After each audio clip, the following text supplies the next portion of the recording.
And good evening, one and all. Welcome back to the X Zone. I am Rob McConnell, and for the next 4 hours, I'm your host and your guide as together we cross the time-space continuum to this place that I call the X Zone. It's a place where people dare to believe and dare to be heard. It's also a place where fact is fiction and fiction is reality. And the X Zone comes to you Monday through Friday from 10 p.m. Eastern until 2 a.m. Eastern, right here on the X Zone Broadcast Network, Talkstar Radio Network, Mutual Broadcast Network, and the X Zone TV channel on Simul TV. If you'd like to send me an email, xzone at xzoneradiotv.com, on all social media sites, XZone Radio TV. Now, for all the programming we have available for you, 7/24/365 on the X Zone Broadcast Network, visit www.xzbn.net.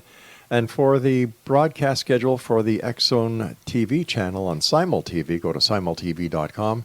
And in the search engine, simply put X Zone. My guest this hour is Robert Robinson. We're going to be talking to Robert about cryptozoology. And Robert's interest in cryptozoology began in 1974 at a drive-in theater with the movie Legend of Boggy Creek was being shown. The whole idea of monsters roaming parts of the world scared Robert, but also intrigued him. Rob started researching the subject by reading books by Ivan T. Sanderson, John Keel, and Peter Byrne. His fascination for the unexplained was further fueled with the television series In Search Of, and a visit to the now-closed World of the Unexplained Museum in Gatlinburg, Tennessee. Joining me now is Robert Robinson. And Robert, welcome back to the X Zone. Hey, thanks for having me on again. Great having you with us. For those listeners who have joined us since you were last with us, tell us a little bit more about your interest in cryptozoology.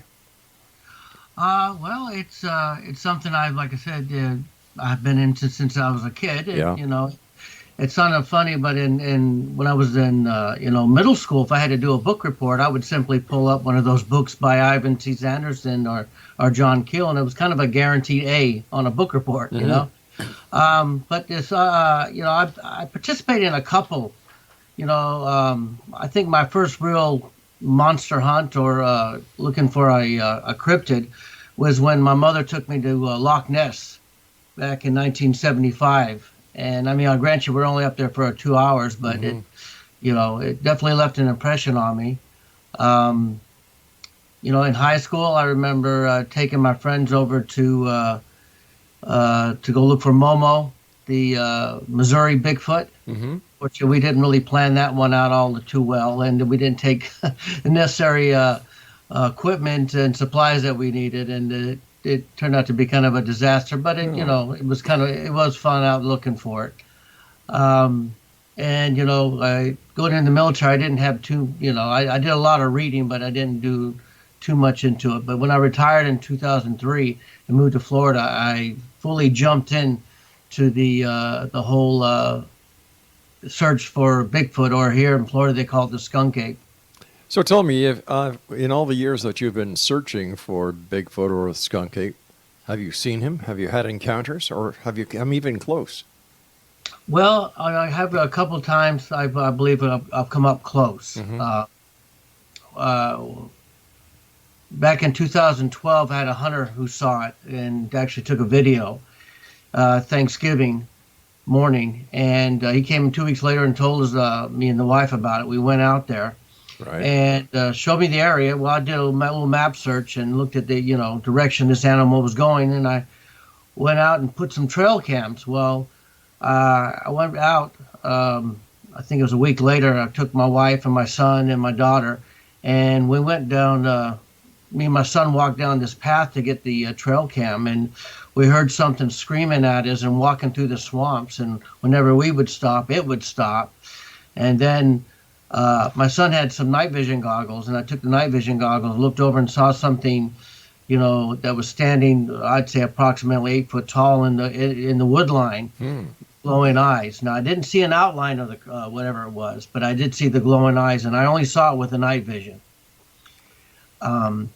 And again, it was making some screaming noises. And again, I know what a raccoon sounds like. I know what a panther says, Mm-hmm. and I know what a bear sounds like. And I don't know what it was that night. But it was enough to where my son, who really doesn't believe in it, it rattled him that night. And we end up, because I didn't I didn't take any supplies with me because I was simply going to go retrieve the trail cam and come right back. And I didn't have my bear mace with me. We went ahead and went right back to the Jeep, and my wife and daughter heard it screaming, and they immediately were sitting in the Jeep waiting for us. Again, this happened in 2012. Later, when I was out with Stacy Brown and his group up in the up near Tallahassee, we were out one night, and we had broke into groups, and we came up to a clearing. And we heard some rustling going on, and I lifted up this thermal, and I could see something or someone standing out in the middle of this palmetto field. And the first thing popped in my head was, it's a poacher, because we were told by the owner of the property to watch out. He had some poaching going on. So again, that first thing popped in my head was it was a poacher. And I handed the thermal over to Stacy. I said, "Hey, there's somebody standing out in the middle of that field over there." And Stacy brought it up, and whatever it was took off running. And I mean, it was just like it was gone. And we walked out there, and we could see where it was that had been standing out there because it had pushed some stuff down. But unfortunately, with the all the palm trees and all the area, there was no prints. But I went back over to where I was standing, and I knew exactly where I was standing because there was a broken tractor there. And we had another gentleman go stand out there in the area where we think it was standing. And David Lauer, is the gentleman's name, stands exactly 6 foot tall. And I could barely see David. And I remember clearly seeing whatever it was standing over there. And I remember thinking, it reminded me of the outline of Captain Kirk whenever he beamed himself down. Yes. That little statue, that look that he has. But I remember thinking that in the back of my head. So that's what he. And, later we had an incident where we had seen it, or I should say, a friend of mine saw something poking his head up this dry creek bed. Right. We got up and ran down to it, and we heard it run off. Well, we had another team on top of the hill, and they took off running after it.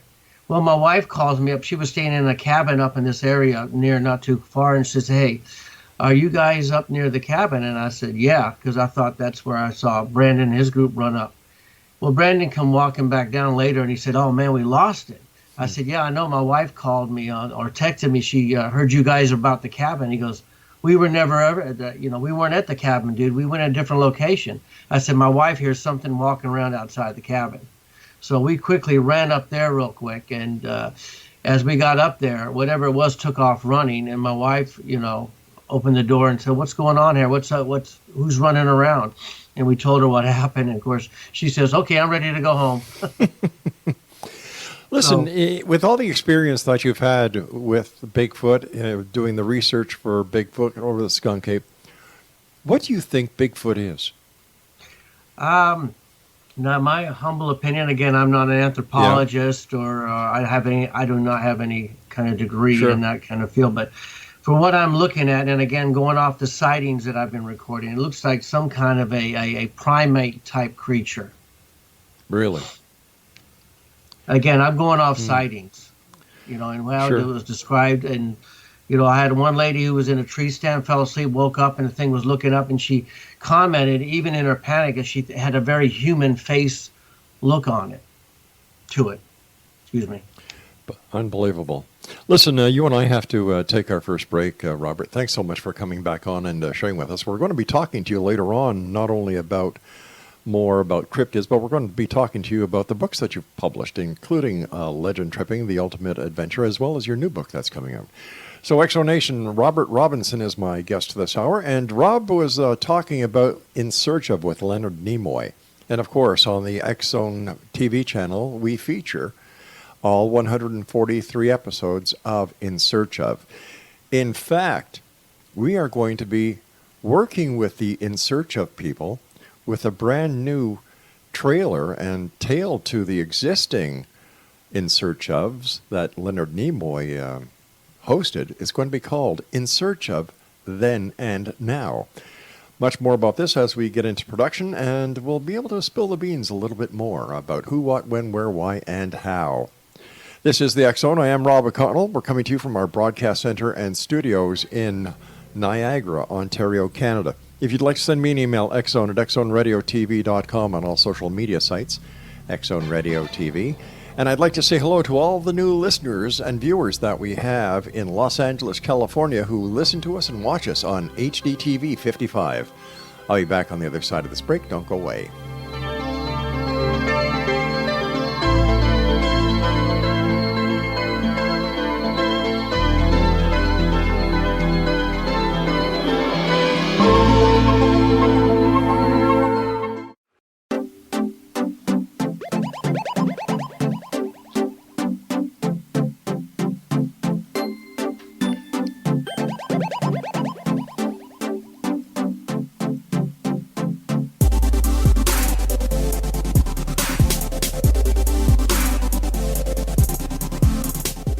Welcome back, everyone. Robert Robinson is my guest this hour. His Facebook page is facebook.com/Robert Robinson Legend Tripper.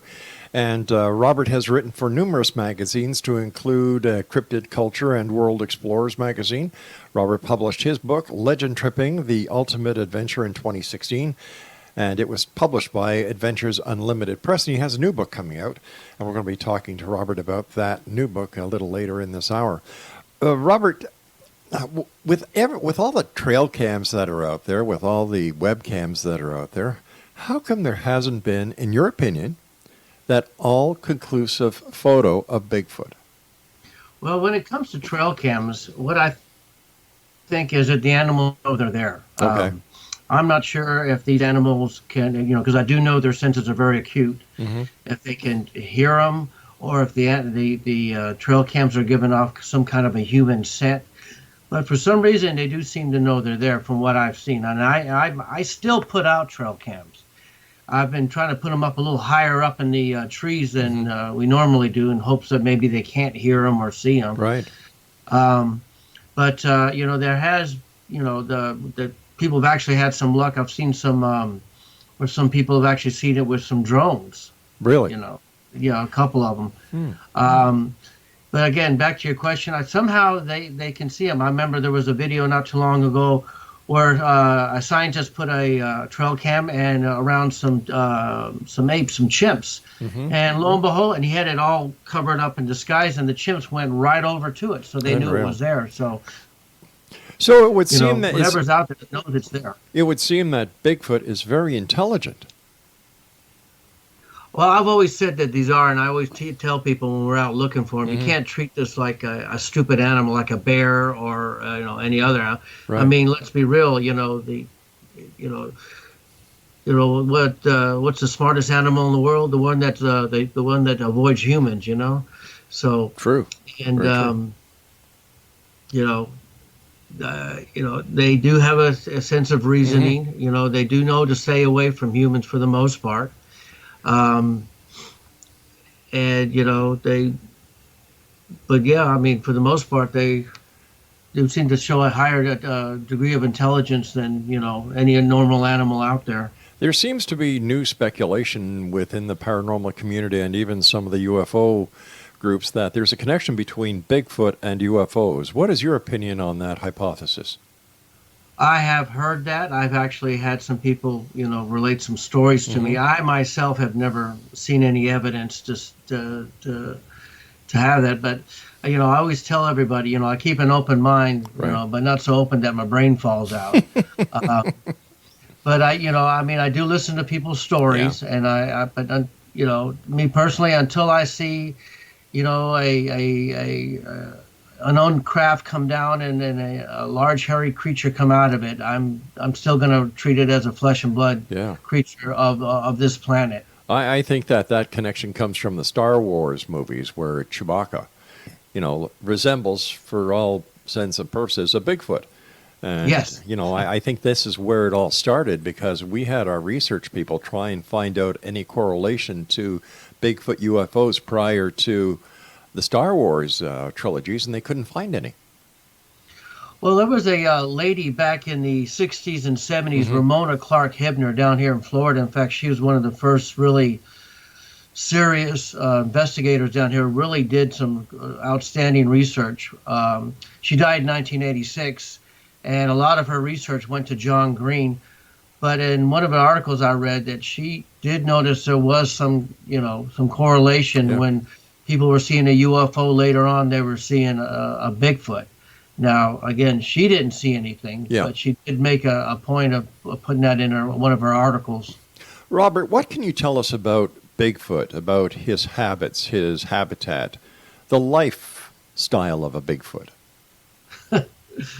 Well, I can't ever say I'm an expert on Bigfoot. I always say there's no such thing as an expert on Bigfoot. If you were an expert, I mean, like Jane Goodall is an expert on apes.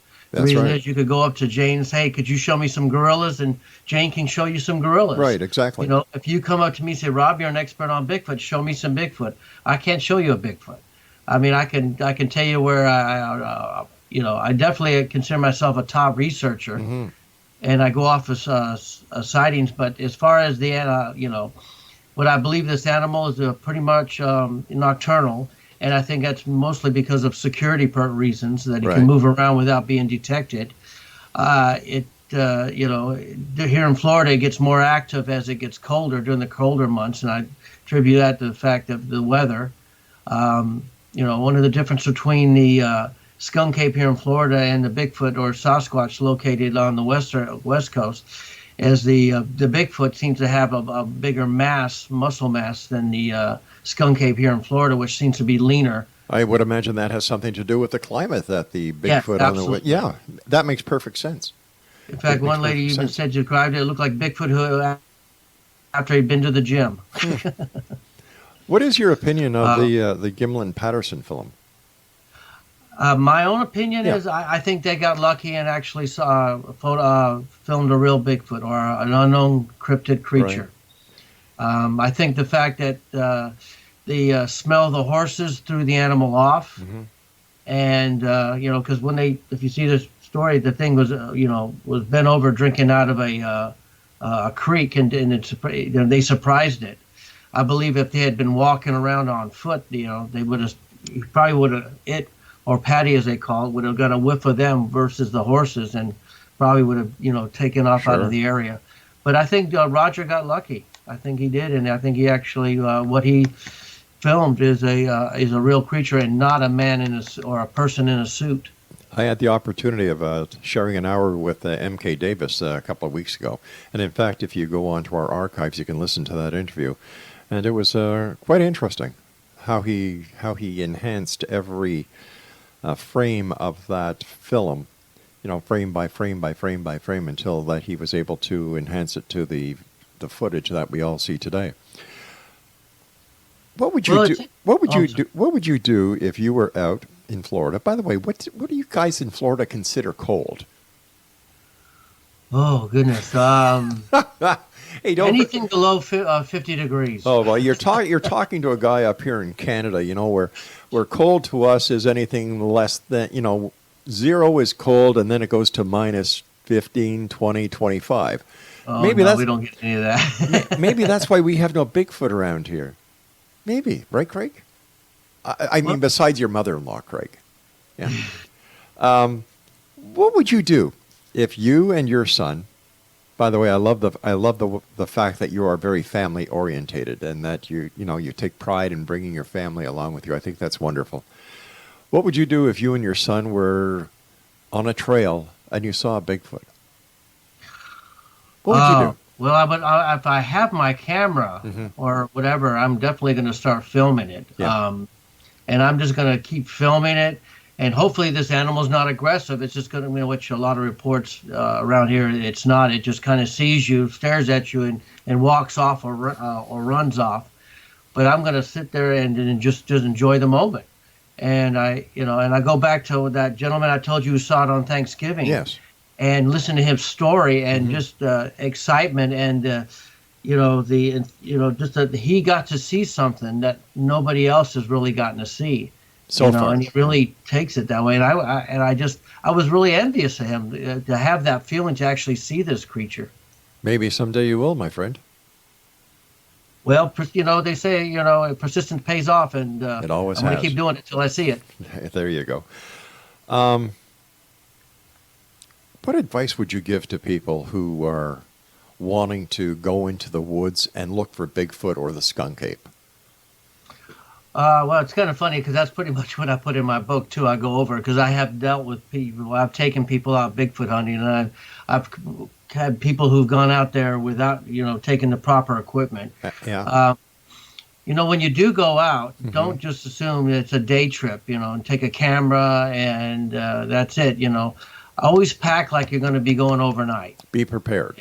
Yes, always take some, because what happens if you go out there and get lost? Now you've turned a monster hunt into a survival situation. Yeah, or you get out there and you accidentally hurt yourself and you're unable to do things. Or there's so many things, and we've got to take our commercial break in about a minute. So we're going to come back and talk to you about your new book, as well as some of the tips that you have for would-be Sasquatch researchers like yourself, who has many years' experience.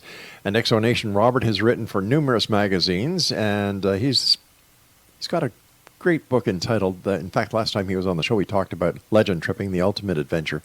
And we're going to be talking to Robert about his new book when we come back from this break. After all, this is one of the greatest mysteries that we have. Here we are living, coinciding with a creature that is so elusive. Like, I don't even think Live PD would be able to find Bigfoot. I really think that this is one of the greatest mysteries we have present day that has been with us for years and years and years. So when we come back, we're going to be talking to Robert about his new books, and he's going to give us some tips on what to do and what not to do when you're going out looking for Bigfoot. This is the X Zone. I am Rob McConnell, and we're coming to you from our broadcast center and studios in Niagara, Ontario, Canada. All right, my producer tells me that I should spill a few of the beans on the In Search of Then and Now. Yes, I've been asked to be the host for the show, and we're looking forward to working with people and the cast of crew of the original In Search of, and that should be airing, let me see, May, I believe. Yeah, Steve Benedict, my good buddy, is the director and senior producer on the shoot.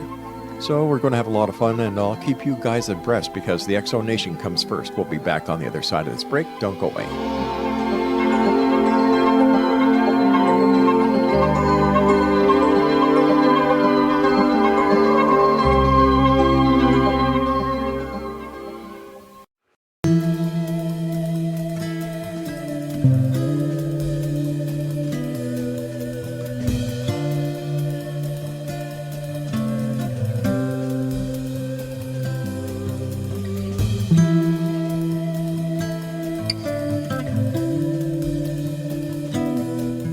And welcome back, one and all. This is the X, and I am Rob McConnell. My guest this hour is Robert Robinson.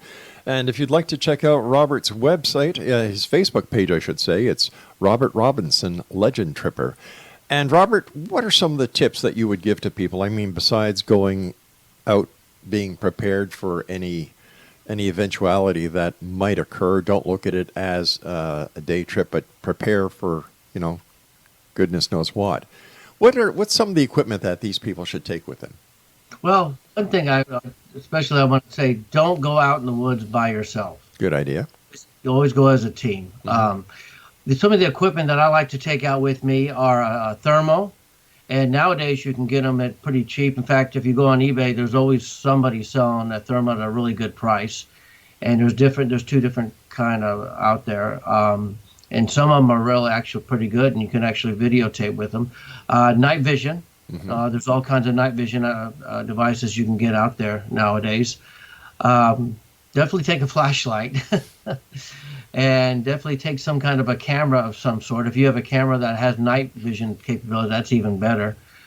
I always say take a cell phone or a charger with you, because sometimes we end up using the cell phone because we use the GPS on the cell phone. Yep. When it comes to do's and don'ts, all right, we've got the equipment. What are some of the do's and the don'ts? Okay. Always be prepared. Like I said, always make sure you take out ample water. Always make sure you got a first aid kit. Yes. Always have a backup flashlight. Mm-hmm. I always usually go out with 2, sometimes 3 flashlights. Don't don't trespass. If you know you're going in an area where it's trespassing, don't go, because I tell you, you get fined. It can get kind of expensive. Um, and it's one item I always take with me is bear mace. Um, some people like to take firearms with them out there. I don't take firearms. I take bear mace, because bear mace works on everything, from snakes to panthers to bears to who knows, even maybe Bigfoot. Wow. But I always, like I said, the biggest thing, and I guess it's part of my I was in the military for over 20 years, and one thing I hated is when you didn't bring the right equipment with you, and you were kind of stuck out there, and it can pretty much end in a whole trip if you don't bring out what you're supposed to.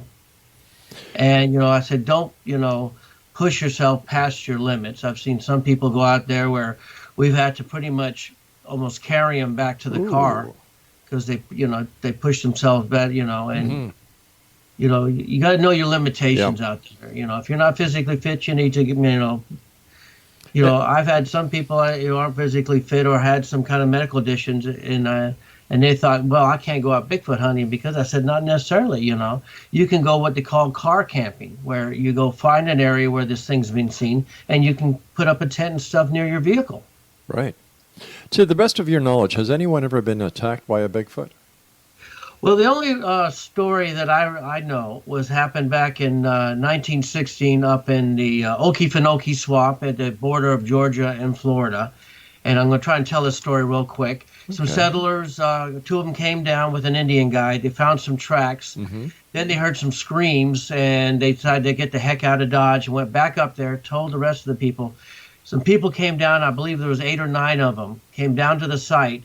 Well, that night they heard screaming. Well, they started firing into the woods, and all of a sudden, out of nowhere, this big hairy creature, which they state was not a bear, came out and killed about 3 of the people. And in fact, the story goes that it screwed their heads off. Grabbed them and just finally, after enough shooting, the animal finally went down, and they said they measured, and it was 13 feet tall, which I don't think they probably did their measurements right.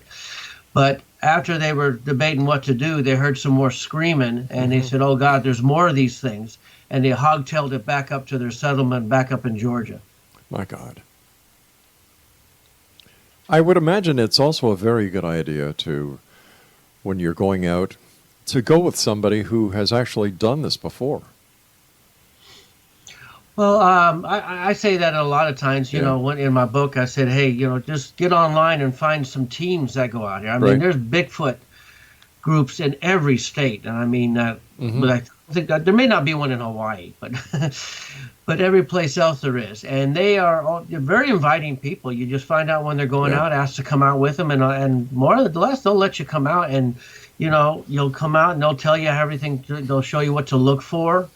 And they'll show you some of their equipment, and a lot of times they'll let you use some of their equipment. Because the ultimate goal is to find Bigfoot.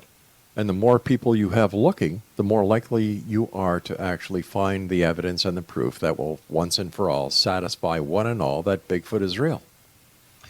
I think it's going to happen. I think we definitely have a lot more people out in the woods looking than we did back in the days, when Roger Patterson was out with Bob Gimlin. Yes.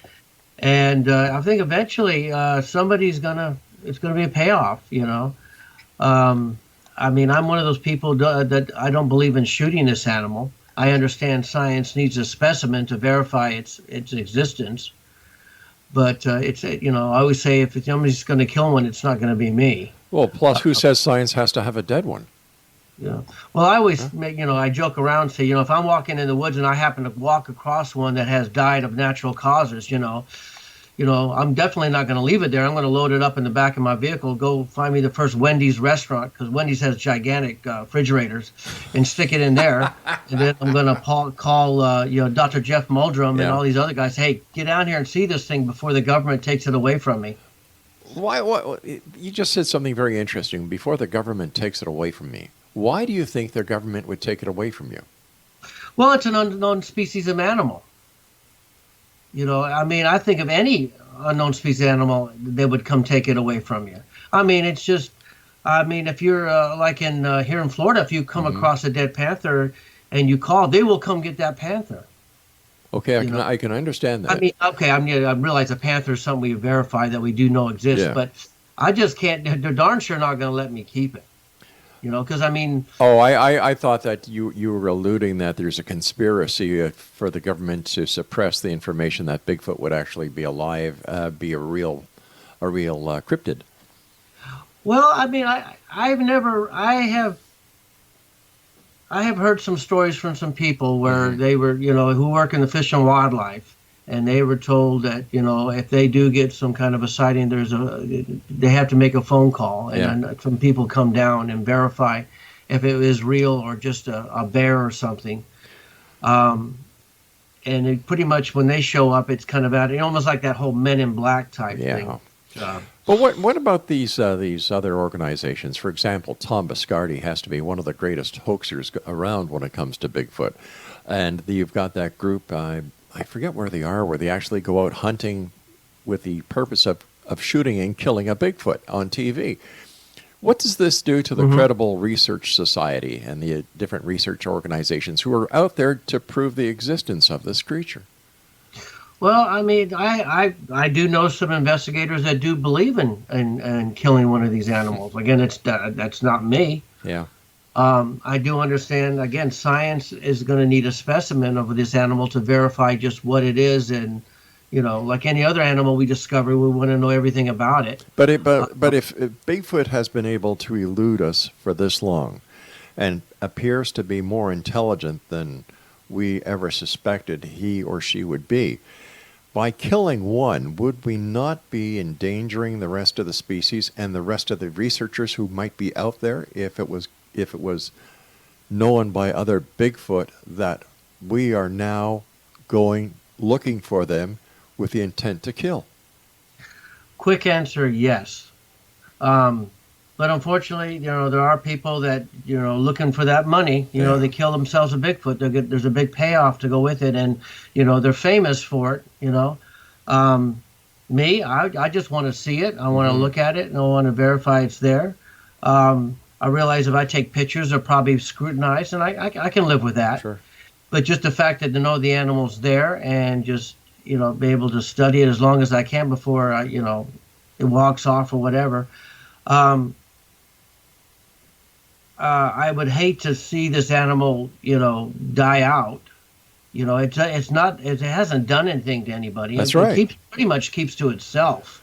And You here's an interesting point that we've got to take our commercial break very shortly. What happens if Bigfoot is actually part or related to the human species? If somebody goes out and kills Bigfoot, is that a crime? You and I have to take our final break. When we come back, I want to talk to you about your new book, International Legend Tripping.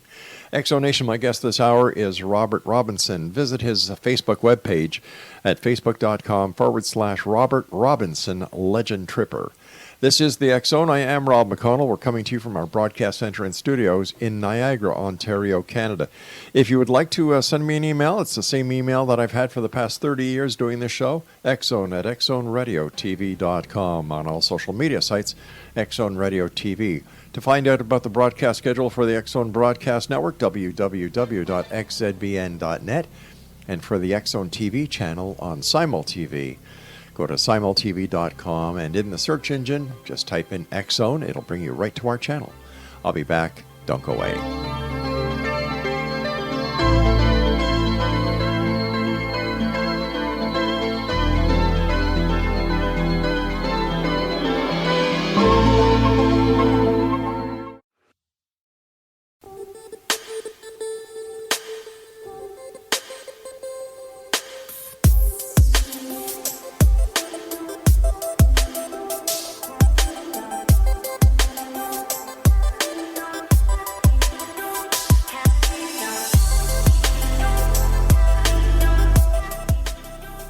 And welcome back. Robert Robinson is my special guest. His Facebook page is facebook.com/Robert Robinson Legend Tripper. Robert, tell us about your new book, International Legend Tripping.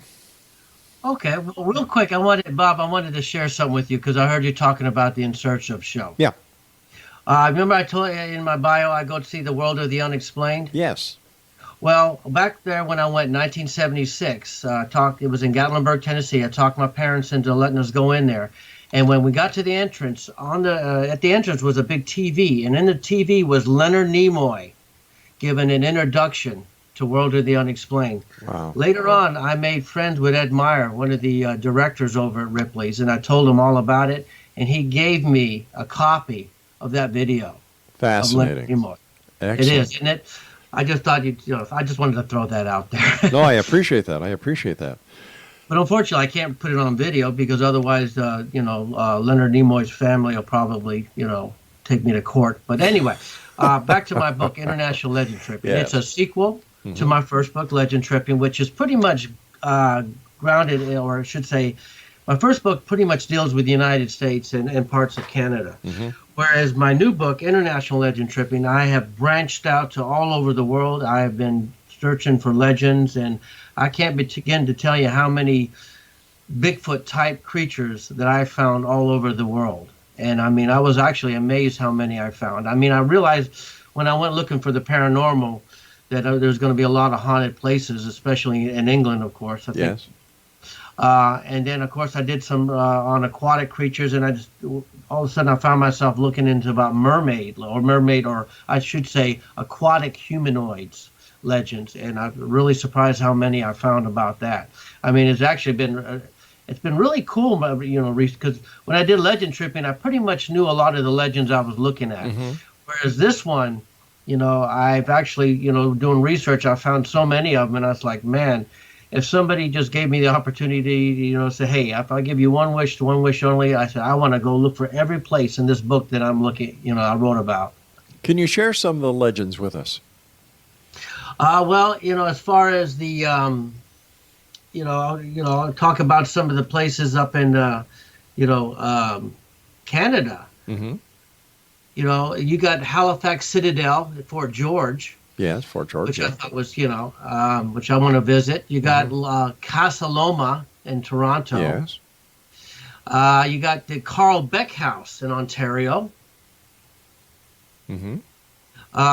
As far as, Canada goes with, you got the Wendigo. Yes. Which does seem to, I'm starting to lean toward more of the, this actually might be a Bigfoot-type creature that Native Americans may have just, I'm not going to say embellished. That's not real. But of course, the word Sasquatch actually originated out of Canada.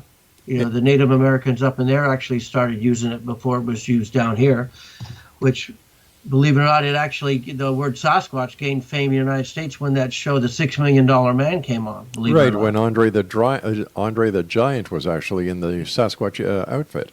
Yeah, before that it was pretty much just called Bigfoot, but after that it was called Sasquatch. But well, what's your most favorite legend from your book? There must be one that really stuck out. That's a hard one because I really tell you, I think the one that I've really been looking into is over in toward Malaysia and Indo, and Sumatra and stuff. They all seem to have the Orang Pendai. And I'm talking to Cliff Bereckman, which he wholeheartedly thinks there's something there. And even Josh Gates, who I talked to one time, said, there's a lot of things when I was doing my show that I really came out of there thinking, I don't think there's something there. The Orang Pendai, he really did think there is some kind of a primate type creature that is out there, And I was really surprised to find the whole area, and the animal is all described as looking the same. So, people are obviously seeing something there. Yeah. And it's kind of interesting. Back in the 30s and 40s, a gentleman by the name of Frank Buck, he used to go collect animals and bring them over to the States for the zoos.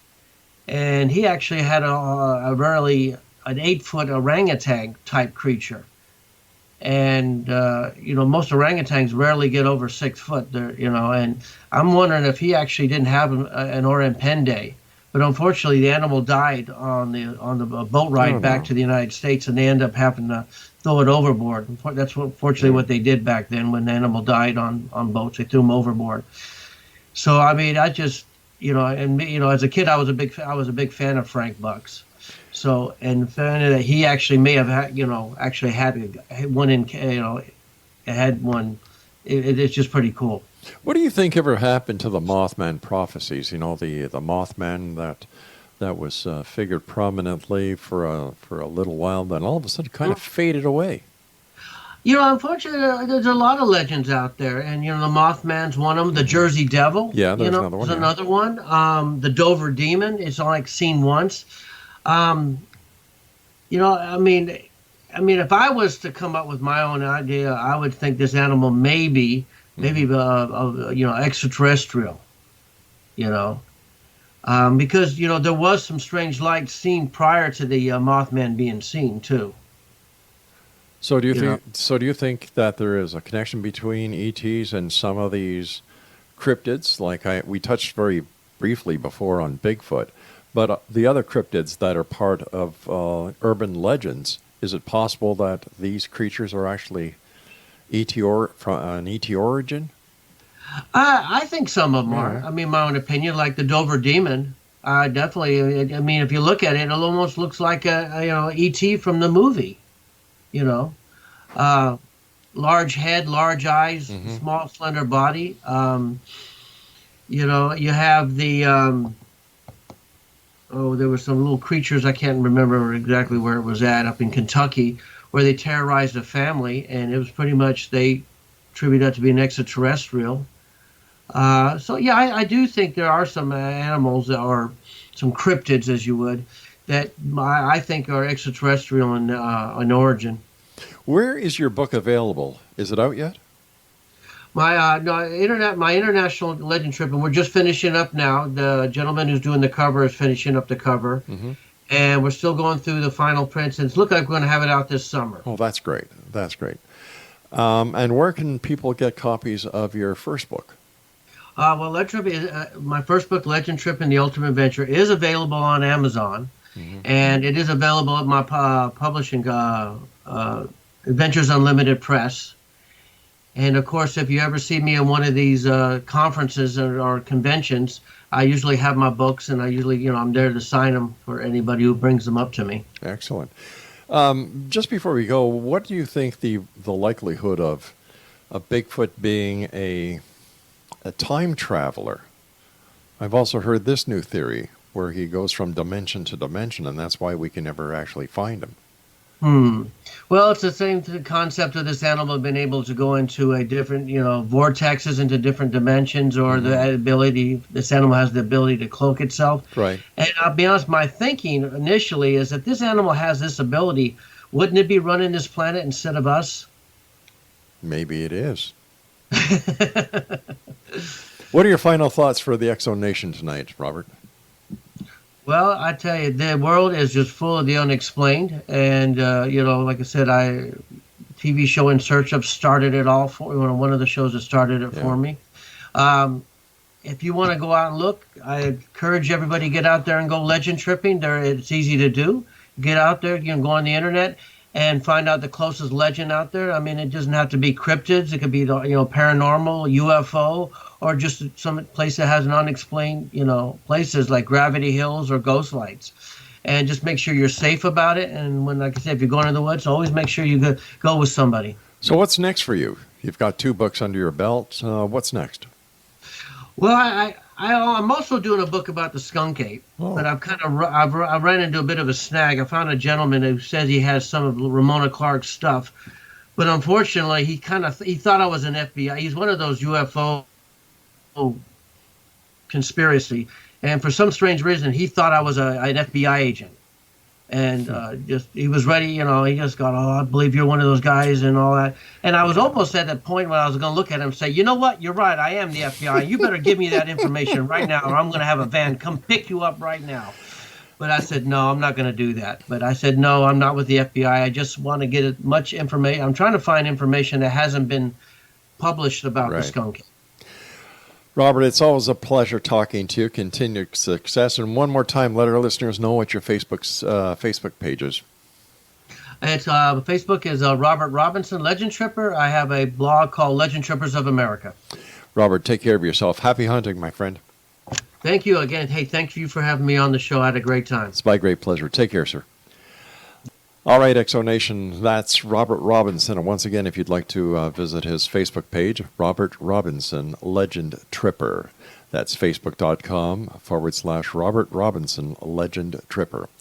Well, it's that time where you and I have to say so long for this hour. But you know what? We're going to be back because we have something in store for you each and every night here. We have 4 different guests each and every night. And I'll be back on the other side of this commercial break as we continue here in the X Zone from our broadcast center and studios in not Hamilton. Still saying Hamilton after being nearly, 5 months, Craig, here in Niagara. Well, that's because we were in Hamilton for nearly, 25 years? Yeah. I'll be back. I know where I am. Here in Niagara, Ontario, Canada. Don't go away.